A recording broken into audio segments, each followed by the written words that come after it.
Hello, hello. Welcome to I Have a Voice. Good morning. This is my lovely wife, HollyKem. I'm Dean Hi. Sunseri. Today we're talking about how to communicate to your wife. Mm, This is really the second part of a two-part series. Last week we did how to communicate to your husband. So women out there that are interested in learning about that, we're going to put a video link at the end of this one. But go make sure you watch that. That'll be real helpful for you. But today is about the women, yep. how to communicate with your wife. Do you know we have such a push for gender fluidity and stuff, but the fact is that there are some fundamental differences. Definitely. We're a lot alike, but there are a lot of differences, and it's worth really talking about that and communicating about what some of those differences are. And we're going to give you 7 strategies today, 7 tips on how to improve your communication with your wife. And then maybe HollyKem will give me a test afterwards on how well I've done, huh? Yeah. Okay. How do I do? Am I all right with communicating? Yes, you are. There's days. There's days where there's a little mishap. There's a little mishap. Lots of times, the biggest issue is that you think you told me something because you thought about telling me, but you don't tell me. More like events. Well, that's an interesting thing because oftentimes, uh, us as men, we often have long conversations in our head and never say a word. Yes. I mean, it could be sort out a whole problem at work and sit and watch the TV and still never say a word. I've had to learn to let Holly come in on some of those conversations that often happen in my head. And before we get into tips, I want to give you a resource that we found helpful years and years ago. It's written by a guy named John Gray. I'll put a link down in the description. It's called "Men Are from Mars, Women Are from Venus," Hmm. and he really explores this whole idea of how men and women process things differently, Hmm. how they communicate differently, what are some of the differences. And if you're looking to go deeper into this, get that book and read it. Hmm. I think you'll really find it helpful. So let's get right into it. Let's What go you into got? the first tip Okay. to improve your communication with your wife. Being heard is more important than providing a solution. That's true. Is that true? Yes, very much true. Tell me about it. Well, a woman wants, like, let's just say she's having issues at work. Okay. So she's having some issues at work. She just wants to come home and tell her man about whatever's aggravating her. Okay. So she could just get it off her chest so she could stop thinking about it and just get that off of her, the feelings, the stress. Okay. So as she's telling her man that he, if he goes into wanting to fix it, well, just quit your job. Well, I don't want to quit my job. Well, I want to quit my job. Well, you don't have to have that job. You can get another job. I've been working there for 20 years. I don't want to quit my job.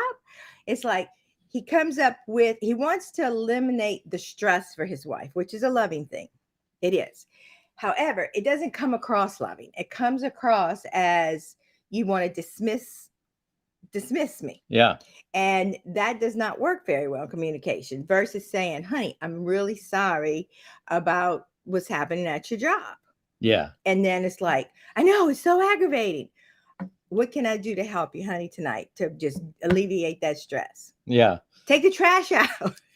I mean, it's that simple, but but if you go into being the mechanic to fix the problem, well, it's just going to break another piece. Yeah. It doesn't work. You know, an example is if Holly Kim was coming down Highway 30 and she almost got in an accident. She had my Mhm. son in the car and she's like, "Oh my goodness!" And she called me like, "Almost got in an accident, this and that." And I said, "Well, honey, take the other road. It's a little safer." Now it's coming from a good heart, but Right. wrong answer. Right. Wrong answer. What happened, honey? Oh, I almost got hit. The car. Is Moses okay? Yeah, he's all right, but he was scared. Da, da, da, da, da, da. And are you all right? That must have been really scary. Yes, it was scary.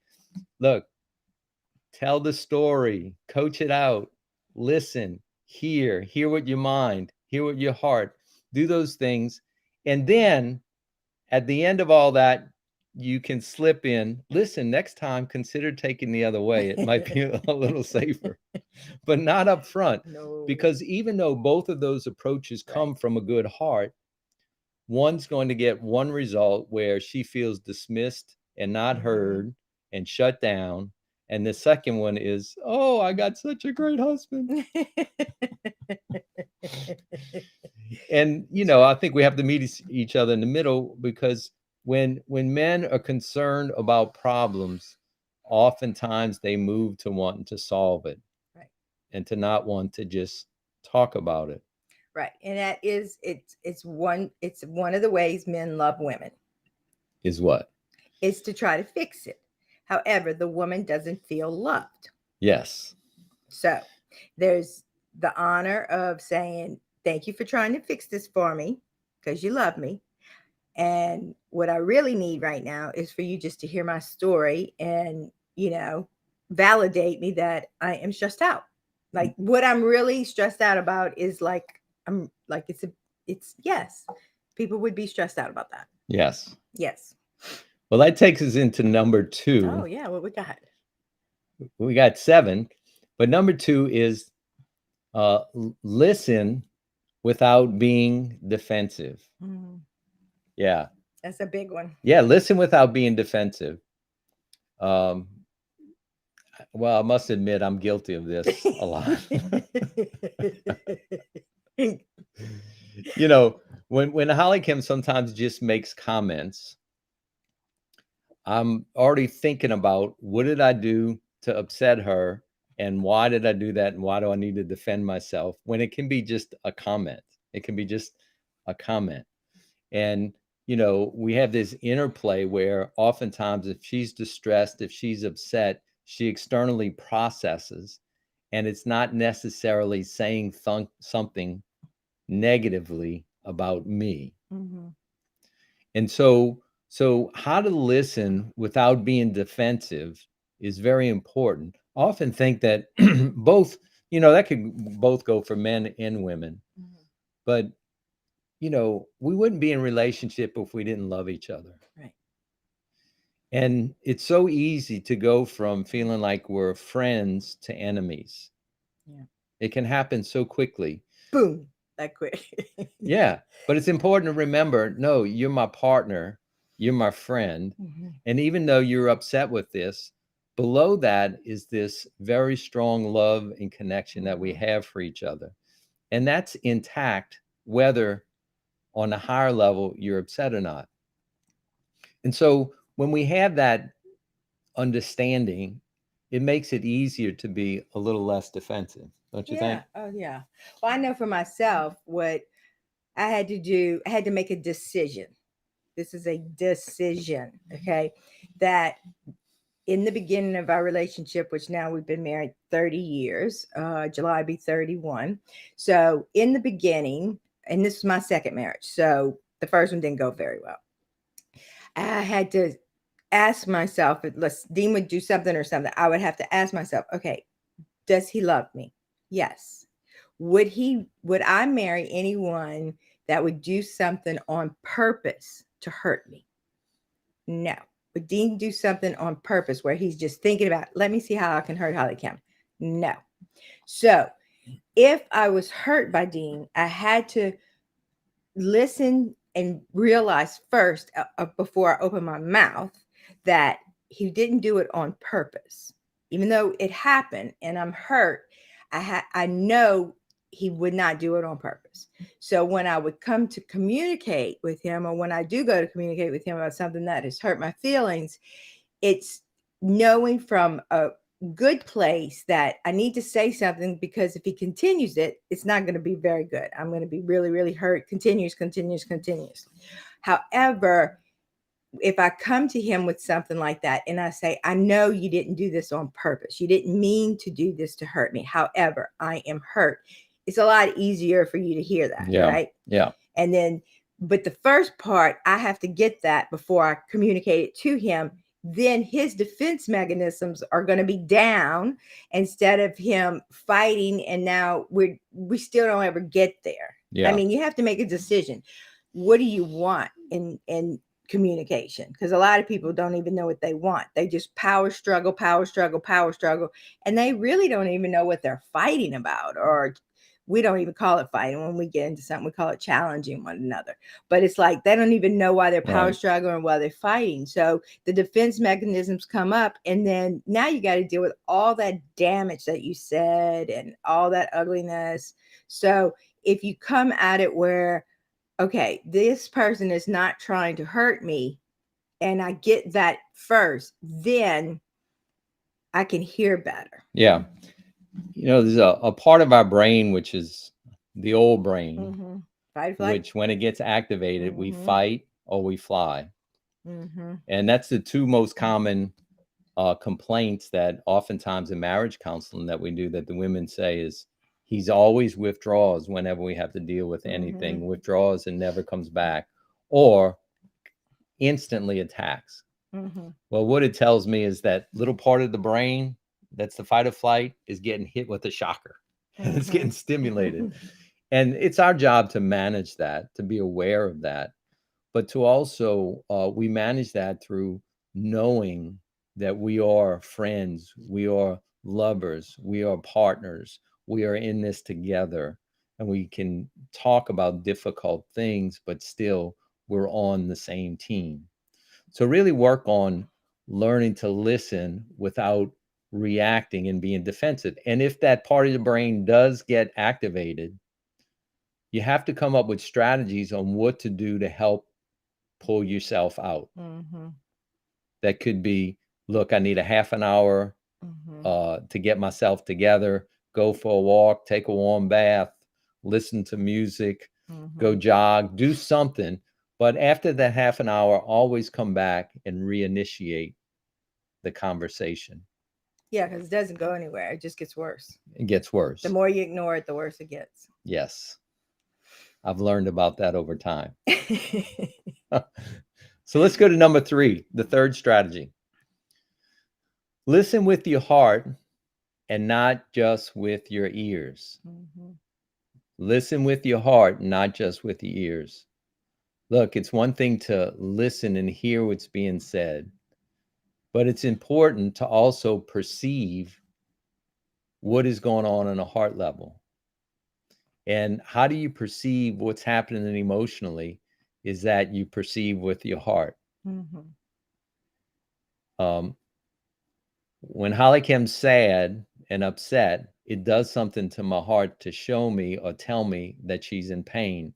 And my heart starts to feel sad or starts to feel empathy or compassion towards her. And oftentimes, men don't like to feel those things. And so what we do is when we start to perceive it in our heart, we try to get rid of how we're feeling by shutting down her and what she's feeling. Bad idea. Bad idea. It really is. It is. For both people.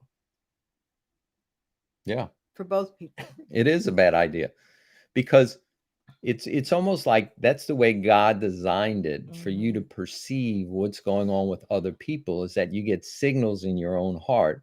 And sometimes you experience exactly what they're feeling. So if she's feeling really afraid and in my heart I start feeling anxiety and fear, it may be a signal I'm just having compassion and understanding of what is going on with her. And it's a signal to be able to communicate. It seems like you're probably really scared right now. It appears like you're really scared. Yes, I'm scared. Or I know if I'm upset and my eyes are glassy, and she says, I can see that you're really sad, that usually accelerates the process of it being released. Right. And you want the feeling released, because if the feeling doesn't get released, then it stays stuck. And then another feeling comes along, and then that one gets stuck. And then you're up to here with pain from different situations. And that stuff, when that stuff gets triggered by whatever, it's gonna come out sooner or later. But Yeah. it doesn't come out sad, it doesn't come out hurt, it doesn't come out, it either comes out depressed or really, really angry. Yeah. Yeah. So it's, really ugly. Yeah, and it's an adage or a saying that we have seen over and over is what's not talked out will be acted out. Definitely. If I'm in pain about something you did or pain about something that's happened, I don't talk it out. I'm going to act it out in my behaviors some way, in a way that's going to probably cause more pain. Right.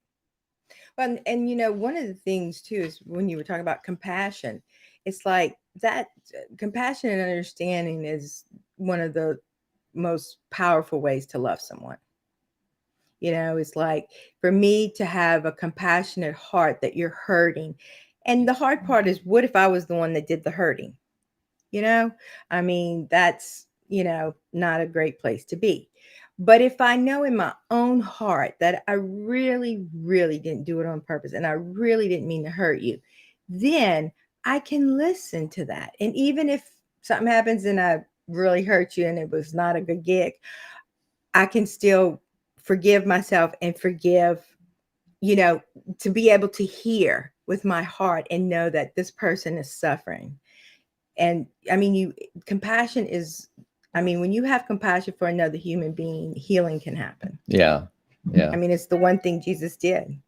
This is true. Every time Jesus came into a room and he had compassion, everything changed. Yeah. And his heart was so developed. I mean, you never have a church called the Sacred Head of Jesus, No, you have the Sacred Heart of Jesus. Why? Right. Because that's the place. Our heart is the place where we meet God, where he communicates to us often.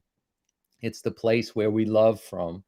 It's the place that perceives emotionally what's going on inside of us. And it's a place that we need to awaken to and to understand and to be able to manage in order to love another person.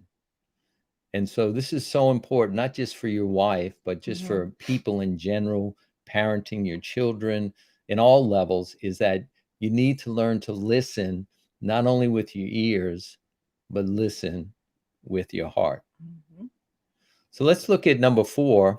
We got 7 that we're going through. This is the one my wife suggested. She says, look in her eyes when communicating. Tell me why that's important. Yeah. Well, with men, when like we did when how to communicate with your husband, is they like to sit like we're sitting right here. Okay. And if you want to get anywhere with them communicating, it's way better to sit this way. Take a drive in a car, take a walk, but sit side by side. Go to a booth, sit side by side, not across. However, when a woman wants to communicate something that's important to her, she wants to do this. She wants you to look her in the eye, and that way she can see that you're hearing her. So as little girls, we play face to face in our world. So we play dolls, we talk. She got pretty eyes, by the way. Thank you. But we do face to face, where that is something that we want. So if you want to get very far with your woman, when she has something she wants to talk about, if you will just face to face her for a little while, go to the restaurant and sit across from her, sit across at the table, it's going to go a lot quicker and a lot faster because she feels like you're hearing her. Now, you may not be hearing her, but this is a tool that you can use to, if you're not hearing her, you at least communicating through your face, and that she can see that you're willing. Yeah. Willingness goes a long way. Willingness goes away. Yes. So look in her eyes tonight. Sit down on the sofa, look in her eyes, and she's going to go, "What you doing? John, what's wrong with you? I like this, but this is new. Why are you looking at me? Why are you looking at me? Are you got something to tell me, Dad?" Because HollyKem said, "Who's HollyKem?" Oh, no. The show. I have a voice show. You need to see it, honey. So let's go to number 5. The fifth tip is to repeat what she said before responding. Yes. Yes, repeat what she said before responding. That ties into number one, is to listen without giving a solution. But being heard is more important oftentimes than a solution. So how does she know she's heard? By reflecting back to her what she said. Now, I'll tell you what I do in sessions. What do you do? I say, okay, I'm going to give you an eraser. So, because my heart, I want to hear everything that you're saying to me. I want to understand what you're telling me. Okay. So, as I repeat back what I'm hearing, because I'm not going to use the exact words, but I'm going to repeat back what I'm hearing. If I get this wrong, I want you to erase it and fix it. That is a fantastic tool, because before your wife can come back and punch you with words, if she knows that she has an eraser to go, no, no, no, no, no, no, that's not what I said. And you say, okay, well, fix it. What did you say? I said, I really want to have a vacation for Christmas. I don't really, I want to go on a vacation. Oh, so you mean you don't want to do Christmas at all? That's not what I said. I said, I want to go on vacation for Christmas. How we get both of those done is I want a solution for that. Let's figure out a solution. So, but in that, if there's an eraser, then all of a sudden what happens is, versus us fighting over, oh, so you don't want to do Christmas anymore, versus that, the eraser comes. So you can hear my heart. You repeat. I say, yes, that's what I'm saying. Now we can go to some solutions. Yeah. But always give them an eraser. Say, you have an eraser if I don't hear you right. That's good. I'll tell you one of my techniques. What's your technique? We're not in session together when we do clients. No. So I give them a formula of how to communicate. Okay. And then in the evening times, they have a check-in time. Okay. Where they can check in and communicate. If there's anything they need to be assertive about, that's the time. But the way they do it is they write it down in a text in a formula, and they save it in their notes. Oh, the young people love that. And when it's time to be assertive, you text it to your spouse, and your spouse has to read it to you before they respond. Oh, that's really good. So they're reading what you wrote, right, and communicating it back to you. So they're already mirroring back to you. And then you can respond to it. But it's a wonderful way of communicating, because you're already reading everything that your partner's trying to tell you, and they know they're being heard because you're reading it. And you have to read the whole thing. You know, oftentimes we say, well, yesterday you were late, but last week you were. No. Let me finish. So they've finished the whole thought, the train of thought. So I find that that's real helpful. That's really good. Use technology to work for you, to communicate. Yeah, and people love their phones. They hook to them. They hook to So tell me this. So is it a formula that they fill in the blank, or to communicate? Yes. Oh, cool. And we'll do a show on that. That's on assertive communication. Assertive communication. Yeah, it's a 4-question formula that you fill in. Wow. And then you write it all out. Then you send it to your spouse at the evenings, because you don't want to be communicating like that all day during the day while you're trying to work and stuff. No, you wait. You put the kids to bed. You have from 9 to 9:30 is your time to reconnect. And then if you need to be assertive, that would be the time. And that's when they would send the text. Oh, that's so good. Yeah. Okay. So if you have a tip that works well with you and your man, put it in the chat. Put it in the chat for us. Let us know. We're always wanting to learn more. Yes. So let's go to number 6. Sixth tip. This is, when she says you don't understand, say, help me understand. Yes. You know, this I learned from teenagers. I love working with teenagers. Okay. We all know that. But they're my favorite people. In this piece, a teenager will say, you don't understand me. Okay. And what I've worked with teenagers ever since I was in my 20s. So I would say, you're right. You're right. I don't understand you. It's your job to help me understand, but I'm willing to understand. I want to understand. I want to understand what you're telling me. So that becomes, I need to be still, and I need to work really hard on hearing what they're saying, even though that may be like all over the place.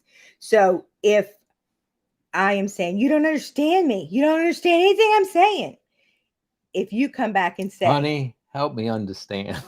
that's right, you better not laugh though, because that won't work. But if you say, honey, help me understand. Honey, I really want to understand. Help me Yeah. understand. Help me understand. What do you mean help you? I'm willing to listen until I really hear what you really mean right now, because I don't understand it, but I want to.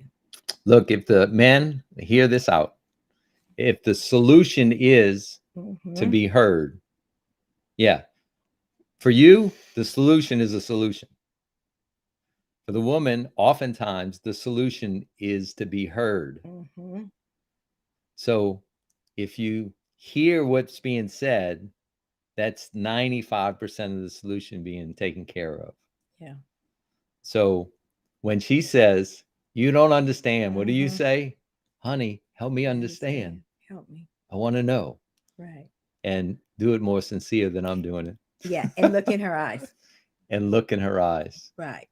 Well, that's good. Well, let's see. You ready for number 7? The Yeah. 7th tip? Yeah. What you got? Number 7 is create a moment without distractions. Yeah. Yeah. Create moments without distractions. You know, the modern woman has so many responsibilities. Yeah. It never ends. 24/7. Look, I call the modern marriages life without a wife. Yes.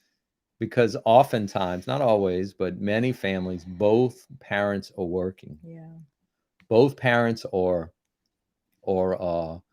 working full-time jobs and coming home, taking care of the kids, cooking the meal, washing the clothes, you know, cleaning the house. And oftentimes, because of the roles that we have in our head, we might have the old traditional roles. The man works, the woman takes care of the home. And then you transition to both working, but in their own mind, the women often think that they should be the sole responsibility of taking care of the home. And the man thinks that I get to relax in the recliner when I get home from work and she'll take care of everything, which doesn't work in modern marriages. No. But, you know, oftentimes there's so many responsibilities that the woman has of taking care of so many different things that if you need to communicate to her, you need to create a moment of distraction. All right.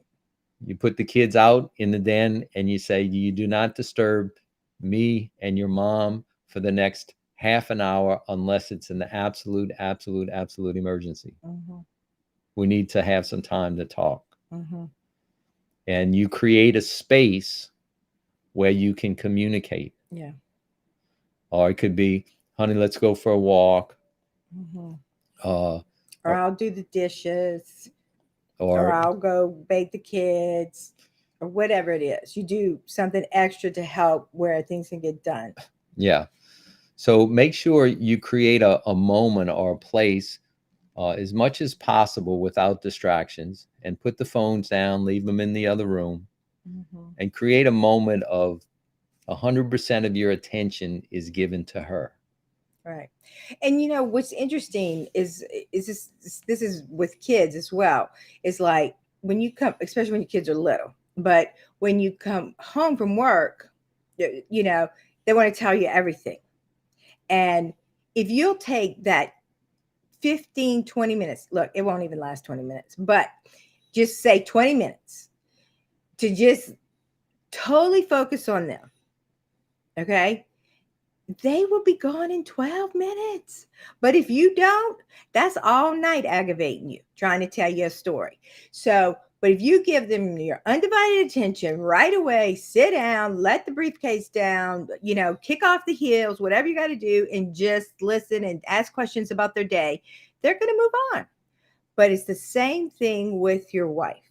She's not really interested in you being like up her behind. You know what I'm saying? Like, they don't, you know, no. However, they do want to be seen. Seen. Yeah, we want to be seen. We want to be heard. We want to be caressed. We want to be cherished.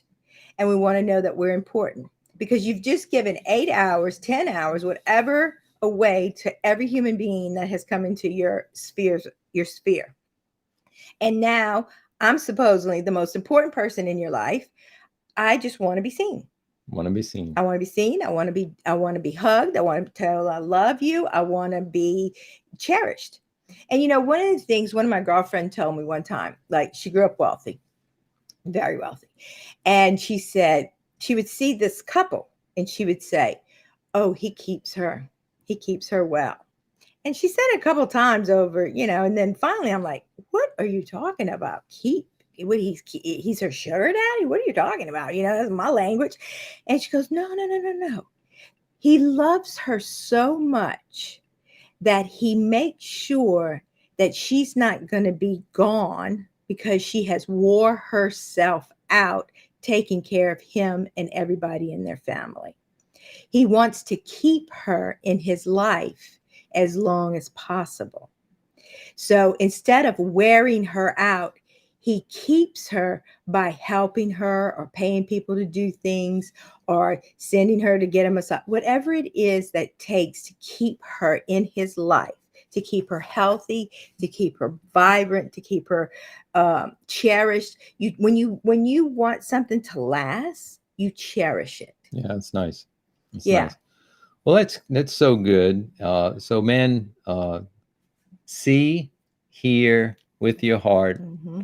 and reflect back to you what she's communicating, and have some quality time with your wife. Mm-hmm. And let us know what tips you found in the chat most helpful today, or Yes. which ones you're going to practice. And we also want to invite you to we have a couple of other videos. The last week's one was how to communicate with your husband. So I really encourage you to look at that to see how it's different in communicating to your husband. And then we also have one show that we did on 7 ways to improve your marriage relationship or your relationship. Mm-hmm. Look, we're real passionate about helping as many couples as possible to have fulfilling emotional, psychological, and spiritual relationships. So we want that for you also. Thanks for your time today. We love you guys, and we ask God's blessing upon y'all. Yes. Have a voice. Have a voice.